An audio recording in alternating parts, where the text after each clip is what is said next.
자, 오늘 설교 말씀의 제목은 이 안팎에서 몰려온 최대의 시련입니다. 내우 외환이죠.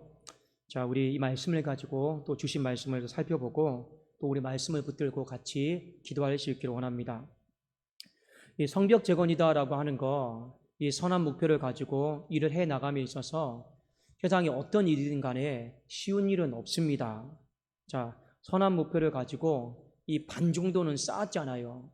이제 남은 반만 쌓으면 다 끝나는데 이 마지막 매듭을 짓기가, 완성을 하기가 생각보다 쉽지가 않습니다. 이 마지막 남은 반은요, 열심을 낸다고 해서 또 되는 것도 아니에요. 치열한 영적인 전쟁이고 그 성벽의 담을 뛰어넘지 않으면 나머지 반은 또 매듭을 짓기가 상당히 어렵습니다. 자, 오늘 말씀에 보면 분명히 모든 사람들에게 다 선한 목표가 있고 그 선한 목표를 향해 다 열심을 내었어요. 그런데 매듭이 안 돼요. 완성이 안 됩니다. 그 이유가 두 가지로 나와 있는데 한번 그것이 우리 교회와 연관이 되진 않은지, 여러분의 기도 제목과 연관이 되진 않는지, 우리의 삶과 연관이 되지는 않은지를 우리가 좀 한번 살펴보기를 원합니다. 자, 먼저 외환이에요. 이 내후 외환할 때 외환입니다. 이 외환은 뭐냐면 외부의 방해입니다. 이 외부의 방해로 말미암아 일이 매듭이 안 될 때가 있습니다. 자, 느헤미야 4장 8절과 11절인데 자, 한번 우리 8절, 11절 같이 한번 보실까요? 자, 시작. 다 함께 깨하기를 예루살렘으로 가서 치고 그것을 요란하게 하자 하기로. 11절입니다. 시작. 우리의 원수들은 이르기를 그들이 알지 못하고 보지 못하는 사이에 우리가 그들 가운데 달려 들어가서 살육하여 역사를 그치게 하리라 하고, 이 방해하는 사람들이 이 성벽 재건을 중단하게 하려고 하는데 그들이 꺼냈던 공격 방법, 카드는 무엇이었냐면 기습 공격이었습니다. 기습 공격이었어요. 자, 이 기습 공격의 목적은 뭡니까? 한 가지 분명한 목적이 있는데 이 성벽을 재건하는 사람들이 더 이상 스스로 자포자기하면서 성벽 재건을 스스로 내려놓게 만드는 거예요. 그것이 바로 기습 공격의 목표였습니다. 자, 여러분, 항상 우리가 어떤 일을 할 때 외부의 방해가 크게 두 번은 있어요. 그 첫 번째는 언제냐? 우리가 어떤 일을 시작하려고 할 때 반드시 외부의 방해가 있습니다. 그래서 시작 자체를 못하게 해요. 가장 대표적인 것이 작정하는 겁니다. 우리가 무언가 작정을 딱 하려고 하잖아요. 마귀가 시작을 못하도록 얼마나 방해하는지 몰라요. 그러나 우리는 그 고비를 뛰어넘어야 됩니다. 한 일주일 정도, 10일 정도, 최소한 보름 정도만 작정 기도의 이 기간을 뛰어넘으면 그 다음부터는 바람을 타고요, 일이 되어지는 거예요. 근데 많은 사람들이 일을 시작하는데 보름을 못 넘겨요. 그 보름을 한결같이 일관되게 꾸준히 못 넘긴단 말이에요. 시작이 안 되는 거죠. 그러니까 늘 그 자리예요. 또 도루묵이에요. 그런데 왜 그러느냐? 우리가 이 선한 목표를 가지고 영적인 일을 감당함에 있어서 마귀는 시작 자체가 안 되도록 처음에 아주 조직적으로, 기습적으로 방해합니다. 예를 들어서 여러분들이 시간을 정해서 기도하려고 합니까? 그러면 어디서 또 이게 뭐 터지고 또 뭐가 터져요. 내 뜻대로 되지가 않아요. 또 한 번은 언제 마귀가 강력하게 방해를 하느냐? 우리의 일이 한 중반부에 들어섰을 때, 오늘 여기 본문의 말씀처럼 이 성벽 재건이 절반쯤 되었을 때, 이제 힘들게 절반까지 왔잖아요. 이젠 어떤 생각이 듭니까? 절반을 했으니까 이제 남은 반은 그냥 순리대로 흘러가는 대로 하면 돼요. 그런데 마귀는 어떻게 합니까? 이 절반의 시점에 왔을 때 또 한 번 기습 공격을 합니다. 그래서 이 남은 절반에 대해서 시도하지 못하도록, 중간에 포기하도록 방해하는 것이 마귀의 공격인 거예요. 그래서 우리가 항상 신앙생활 하면서 이 두 가지를 잘 생각해야 됩니다. 모든 일들은 시작이 어렵다. 그리고 반 정도 왔을 때 이 다음 지점으로 넘어가는 것이 생각보다 어렵다라는 거예요. 근데 마귀가 어떤 공격을 합니까? 오늘 이런 공격을 합니다. 내가 너에게 공격을 할 테니 네가 방어를 해라. 이러면 여러분 다 막죠. 근데 이 공격은 어떤 공격이냐? 기습 공격이에요. 그러니 여러분들이 어지간해서는 이 공격을 못 막아냅니다. 그래서 많은 사람들이요, 반까지 왔음에도 불구하고 중단해버리는 사람들이 많아요. 자, 그러면 느헤미야는 이 부분을 어떻게 지혜롭게 극복해 나갔을까? 우리가 한번 좀 살펴보기를 원합니다. 느헤미야 4장 9절입니다. 자, 4장 9절 우리 함께 같이 읽도록 하겠습니다. 시작. 우리가 우리 하나님께 기도하며 그들로 말미암아 파수꾼을 두어 주야로 방비하는데, 기도하는 거예요. 그런데 어떤 기도입니까? 파수꾼을 두어서 주야로 방비했다. 여기 24시간 깨어 있는 거예요. 왜 24시간 깨어 있어야 됩니까? 원수의 공격이 내가 몇 월 며칠 날 몇 시에 내가 공격하겠다라는 게 아니잖아요. 기습 공격하겠다라는 거잖아요. 그럼 우리는 어떻게 막아야 됩니까? 상대방이 언제 공격해 올지를 모르니 우리는 24시간 깨어 있는 방법밖에 없어요. 그래서 예로부터 한국 교회는요, 이 24시간 릴레이 기도가 상당히 많이 중요한 역할을 했습니다. 이 적의 공격을 막는 방법은 다른 게 없어요. 무조건 깨어 있는 겁니다. 무조건 깨어서 기도하는 거예요. 그 대표적인 것이 24시간 릴레이 기도인 거죠. 그래서 우리가 데살로니가 전서에 보면 항상 기뻐하라. 그 다음에 뭐가 나옵니까? 쉬지 말고 기도하라. 이 쉬지 말고 기도하라고 하는 것이 어떤 의미입니까? 참 다양하게 설교될 수 있고 해석이 될 수 있는 오묘한 구절입니다. 근데 이 쉬지 말고 기도하라라고 하는 이 말씀은 기본적으로 우리의 삶이 영적으로 24시간 깨어있기를 원하는 하나님 아버지의 마음이에요.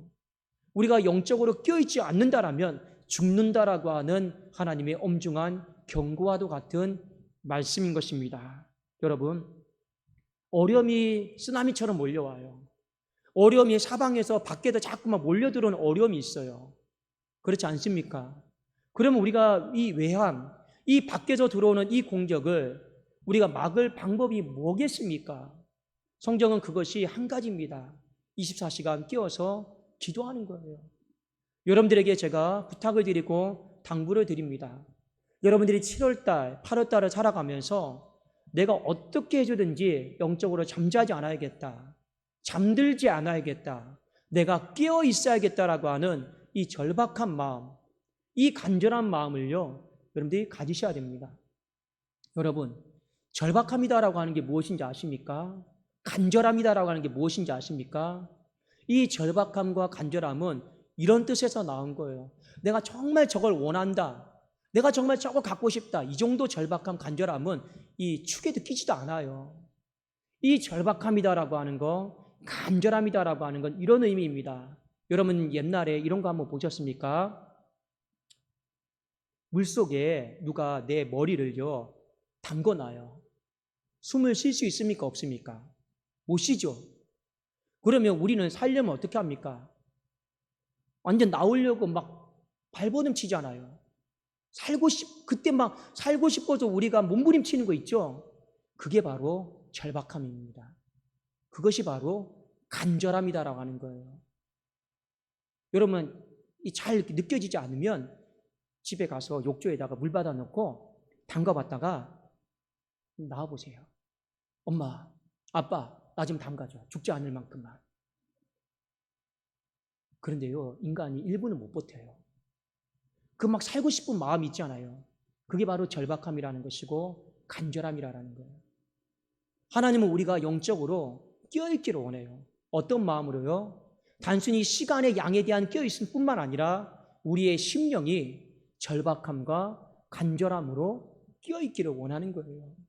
여러분, 무조건 7월달, 8월달 수많은 외부의 공격들이 있을 거예요. 쉽지가 않을 것입니다. 그 속에서 그럼에도 불구하고 느헤미야는 어떻게 합니까? 24시간 깨어있는 이 방법을 선택하였습니다.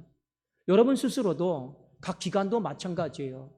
여러분이 능동적으로 선제적으로 어떻게 하면 우리가 깨어있을 수 있을까?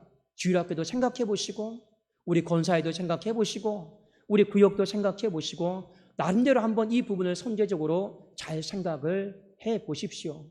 저도요, 새벽에 이번 주부터는 다시금 방언 기도를 시작을 했습니다.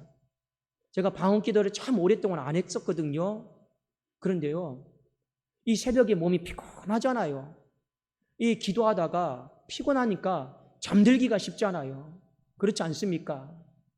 그러니까 여러분, 잠들다 가면 안 되잖아요. 그래서 다시 한번 내 영을 깨워야겠다. 그래도 하나님께서 내게 주신 그 은사인데 내가 영으로 하나님 앞에 기도해야겠다 해가지고요, 이번 주부터 다시 하나님 주신 그 은사에 따라서 방언 기도를 다시 시작을 했습니다. 그건 다른 이유가 아니에요. 하나님 앞에 내 영이 깨어있기를 원하는 그 한 가지 마음 때문에 그렇습니다. 목사가 새벽에 설교하고 기도하는데 목사가 여러분 잠들면 어떻게 합니까? 답이 안 나오잖아요. 그래도 어떻게든지 피곤하고 힘들지만 내 영이 깨어 있어야겠다. 이 절박한 마음, 이 간절한 마음을 하나님 앞에 표현하는 것이에요. 그렇게라도 하지 않으면 어떻게 됩니까? 우리가 이 외부의 기습 공격을 막아낼 재간이 없기 때문에 그렇습니다. 이 부분을 여러분들이 잘 보시고, 또 하나 바로 내우입니다. 내우는 무엇입니까? 내부의 방해예요. 이것으로 말미암아 우리가 이 성벽 재건을 절반쯤 하다가 중단해버리는 경우가 많더라라는 거예요. 자, 한번 우리 느헤미야 4장 10절 말씀을 같이 한번 보도록 하겠습니다. 4장 10절입니다. 시작. 유다 사람들은 이르기를 흙무더기가 아직도 많거늘 짐을 나르는 자의 힘이 다 빠졌으니 우리가 성을 건축하지 못하리라 하고, 이 내우는 뭐냐면 다 마음을 모아서 열심히 해왔어요. 열심히 해오다가 절반까지 해왔고 이제 조금 더 시간이 지나면 나머지는 금방 다 완성되겠지 했는데 절반에 딱 멈춰버린 거예요. 이 절반에서 멈추자마자 사람들의 마음에 어떤 생각이 드느냐? 부정적인 생각이 갑자기 확 사로잡힌 거예요. 부정적인 생각이 사로잡혀서 오늘 10절에 보니까 어떤 말을 하냐면, 과연 끝나기는 할까? 너무 힘들다. 너무 지친다. 그 전까지 이런 말 잘 안 했거든요. 그 전까지는 그냥 한 가지 목표를 가지고 달려왔는데 갑자기 중간에 한번 일이 중단이 됐어요. 근데 이 갑자기 마귀가 이 내부 안에 부정적인 생각을 줌으로 말미암아 끝나기는 할까? 언제 끝날까? 그냥 힘들다, 지친다. 이런 부정적인 생각들, 부정적인 마음들, 부정적인 어떤 언어들, 이걸요, 이 이스라엘 공동체 안에 부어버린 거예요. 여러분, 외부의 공격보다 더 무서운 게 뭔지 아십니까? 바로 부정적인 생각들입니다. 이 부정적인 생각은요, 불길과 같은 거예요. 쉽게 확 번져버리는 거예요. 전염병과 같은 것입니다. 여러분, 왜 부정적인 생각을 갖게 될까요? 지금 이들이 왜 부정적인 생각을 갖게 되었는지 아십니까? 중요한 한 가지 사실을 잊어버렸습니다. 승리의 자신감을요, 잊어버렸어요. 우리가 여러분 광야 생활을 하다가 이 가나안 땅에 들어가야 되잖아요. 그런데 이스라엘 백성들 잘 보십시오. 정탐꾼을 보냈어요. 돌아와서 보고를 받아요. 이 2명과 10명의 차이가 뭡니까? 2명과 10명, 갈렙과 여호수아와 나머지 10명의 차이는 뭡니까? 딱 한 가지예요. 승리의 자신감이에요. 2명은 우리가 싸워서 이길 수 있다. 근데 나머지 10명은 우리가 못 이긴다예요. 근데 사람이 승리의 자신감을 잊어버리는 그 순간에 이 광야길에서 어떤 일이 그날 밤에 벌어집니까? 믿음 없는 말들, 부정적인 생각들, 힘들다, 지치다. 과연 우리가 이 끝을 볼 수 있을까? 그게 여러분 성벽 쌓는 일에도 동일하게 적용이 된 거예요. 왜 갑자기 잘하다가 부정적인 생각이 사로잡힐까요? 이유는 똑같습니다. 승리의 자신감을 잃어버린 거예요. 적들이 공격해오고 있고 이것이 혹시 하다가 안 될 수도 있다. 이 승리의 자신감을 잃어버리니까 거기에 뭐가 찾아오는 겁니까? 부정적인 생각과 말들과 지친다, 힘들다, 이것만 찾아오는 거예요. 자, 민수기 14장 27절, 28절에 보면 자 이렇게 나와 있습니다. 나를 원망하는 이 악한 회중에게 내가 어느 때까지 참으랴? 이스라엘 자손이 나를 향하여 원망하는 바 그 원망하는 말을 내가 들었다. 왜 원망합니까? 승리의 자신감을 잃어버렸어요. 자, 그들에게 이르기를 여호와의 말씀에 내 삶을 두고 맹세하노라. 너희 말이 내 귀에 들린 대로 내가 너희에게 행하겠다. 승리의 자신감을 잃어버리고 이거 안 된다, 안 끝난다, 이거 끝이 안 보인다. 그럼 하나님은 어떻게 하시겠다 했습니까? 너희 말이 내 귀에 들린 대로 그대로 시행하겠다 했어요. 될 일도 안 된다라는 거예요. 그러므로 여러분, 내우가 있습니다. 하나님은 우리에게 한 가지 언어를 쓰기를 원하고 있어요. 그 언어는 단순히 내가 말한 대로 된다 이런 언어가 아니에요. 믿음의 언어입니다. 승리의 자신감을 잃어버리니까, 하나님께서 우리에게 주실 승리를 잃어버리니까 부정적인 말 나오는 거예요. 단순히 내가 말한 대로 된다 이 문제가 아니라 믿음을 잊어버리니까 여러분 부정적인 말이 나오는 거예요. 그런데 하나님은 어떻게 하셨습니까? 너희 말이 내 귀에 들린 대로 내가 그대로 시행하겠다 했습니다. 그러므로 느헤미야는 어떻게 하면 이 일을 막아낼 수 있을까요? 이스라엘 백성들을 잘 격려하고 잘 독려해서 이 말을 하게끔 해야 되겠죠. 우리 하나님 바라보자. 하나님께서 우리에게 주실 승리를 바라보자. 우리 하나님을 두려워하자. 뒤에 보면 그 이야기가 그대로 나옵니다. 이게 여러분 누구의 고백과 똑같습니까? 여호수아와 갈렙의 고백과 똑같습니다. 우리가 거기 있는 아낙 자손들을 두려워하지 말고 우리 하나님을 두려워하자. 그게 여호수아와 갈렙의 고백 아니었습니까? 뒤에 보면 느헤미야도 똑같이 말합니다. 적의 기습 공격을 두려워하지 말고 우리 만군의 여호와 되신 하나님을 두려워하자. 그분이 우리에게 승리를 주실 것이다 하고요. 이 부정적인 말, 이 원망의 말, 이 회의적인 말, 여러분 이것을 다 내려놓고 승리의 말로 느헤미야가 바꿔가는 것을 우리가 볼 수가 있습니다.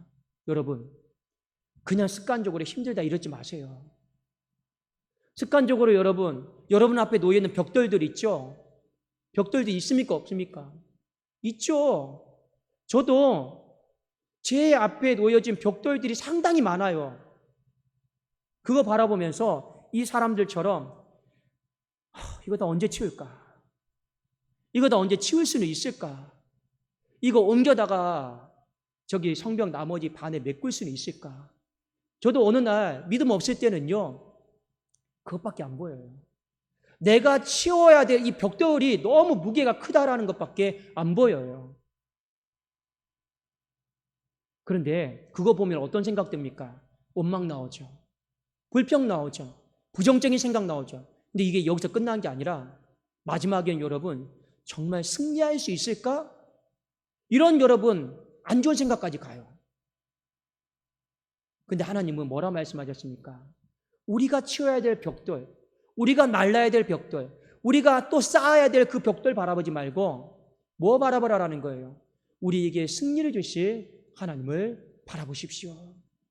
그것이 바로 이 내우, 우리 안에 있는 이 부정적인 생각을 극복할 수 있는 방법이다라고 하는 것을 가르쳐주고 있어요. 여러분, 그러려고 또 말씀을 준비한 건 아닌데 오늘의 시점에 이 말씀을 보니 우리에게 외환이 있습니다. 당장에 우리 이제 다음 주 월요일부터 이제 4단계로 들어갔어요. 참 마음이 안타깝죠. 한국교회가 이제 좀 예배가 회복되려나 싶어. 성경학교를 할 수 있을까? 수련회를 할 수 있을까? 그래도 안 나오시던 분들이 조금 나오려고 하는, 이제 조금만 더 하면 예배가 회복되겠구나. 그런데요, 또 공격이 와요.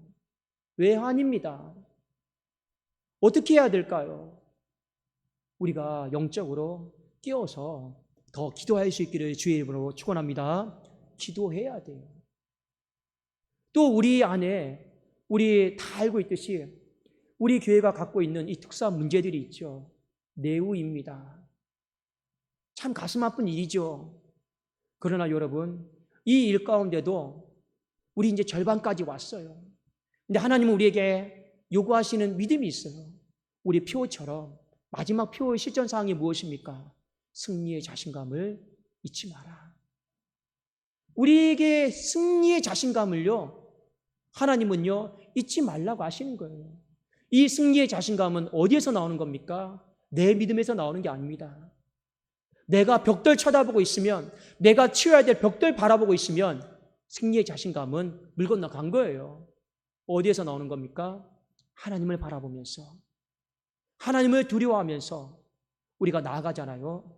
그러면 벽돌이 아니라 하나님을 바라보는 인생들에게 하나님 어떤 마음 주신다고요? 승리의 자신감을 허락하여 주실 줄로 믿습니다. 그러면 여러분의 마음 가운데 힘들어도 지쳐도 그냥 하나님이 승리케 하실 것이다. 하나님이 이기게 하실 것이다. 하나님이 부흥을 주실 것이다. 하나님께서 우리에게 허락하실 승리를 바라보면서 믿음의 말을 선포하는 거예요. 왜 일이 하다가 중단되었을까? 되기는 할까? 안 되면 어떡하지? 이런 생각 자체를요, 하지 마십시오. 왜요?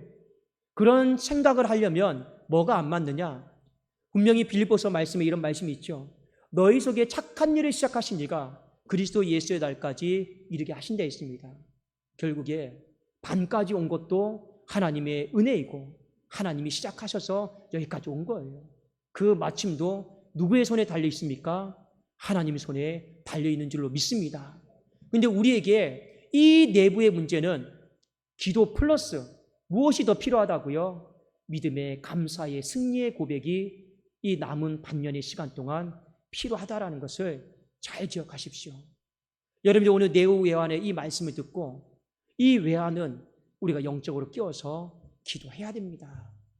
이 여러분 네오는 우리가 승리의 말과 믿음의 고백으로 계속 하나님 앞에 우리가 세상 앞에 선포하며 나가야 됩니다. 그러면 얼마든지 우리의 인생 가운데 감당치 못할 시험 당함을 허락지 아니하시고 시험 당할 쯤에 피할 길을 주시는 하나님의 은혜가 반드시 불확실한 시대 가운데 확실한 은혜로 임하게 될 줄로 믿습니다. 기도하겠습니다. 살아계신 하나님 아버지여 감사합니다. 하나님, 말씀의 제목처럼 안팎에서 몰려온 최대의 시련들이 있습니다. 내우 예언입니다. 하나님, 피할 길을 우리에게 주신 것 감사합니다. 더욱더 끼어서 기도하게 하여 주옵소서. 더욱더 하나님 앞에 승리의 말과 믿음의 고백으로 감사의 고백으로 나아가게 하여 주시옵소서. 그리함으로 이 남은 빈 반잔이 하나님 채워지는 은혜를 경험하게 하여 주시고 그 완성을 통해 하나님 앞에 돌려드릴 영광이 크다라는 것을 하나님 올해 반드시 보게 하여 주시옵소서. 예수 그리스도의 이름으로 기도드리옵나이다. 아멘.